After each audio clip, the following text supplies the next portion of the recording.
정보방송 STV 시작하겠습니다. 안녕하세요. 이상훈 소장입니다. 지난주 세계적 이슈인 45대 미국 대통령 선거가 있었습니다. 미국은 세계 경제에 직간접적으로 큰 영향을 주기 때문에 전 세계인들이 관심을 갖고 있습니다. 결과는 예상을 뒤엎고 도널드 트럼프가 당선되었습니다. 그래서 오늘은 트럼프가 당선됨으로써 우리나라에 어떤 영향이 있을지 생각해보는 시간을 갖도록 하겠습니다. 트럼프가 내건 공약은 여러 가지가 있지만 그 중에 핵심은 두 가지입니다. 미국 우선주의와 강력한 보호무역주의입니다.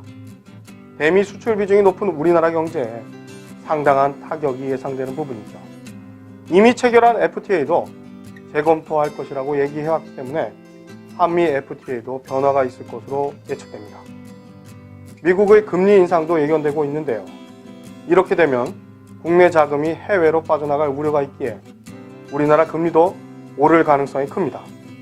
그렇게 되면 가계부채 문제가 심각한 우리나라 경제 상황에 큰 타격이 예상되고 있죠. 한미동맹 체제에도 변화가 예상됩니다. 동맹국 상호주의를 내건 트럼프는 동맹국들이 미국의 군사력에 무임승차하고 있다고 말해왔습니다. 미군이 주둔하는 국가가 적절한 방위비를 부담해야 한다는 것인데요. 극단적인 경우 주한미군의 철수도 생각해 볼 수 있겠습니다.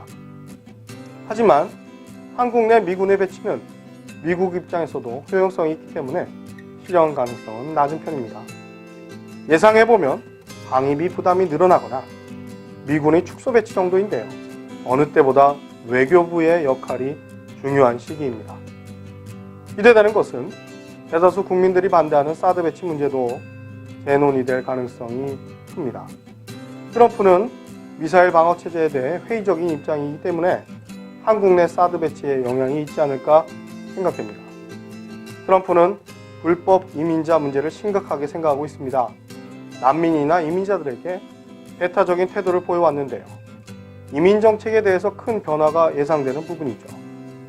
미국으로 이민이 더 힘들어질 것으로 예상되며 비자 심사도 더욱 까다로워지지 않을까 생각됩니다. 정치계의 아웃사이더였던 트럼프의 당선으로 전 세계 국가들은 미국과의 관계를 어떻게 가져야 할지 많이 혼란스러워하는 것 같습니다. 이럴 때일수록 우리나라 정부도 잘 대처하여 경제 및 안보에 큰 타격이 없도록 해야 될 텐데요. 현재 우리나라 정부가 제 역할을 할 수 없는 상황이기 때문에 큰 걱정입니다. 하루빨리 국정혼란 사태가 수습되고 전국이 안정되길 기대해봅니다. SFTV는 어려운 환경 속에서도 희망을 잃지 않는 국민 여러분을 응원합니다. 고맙습니다.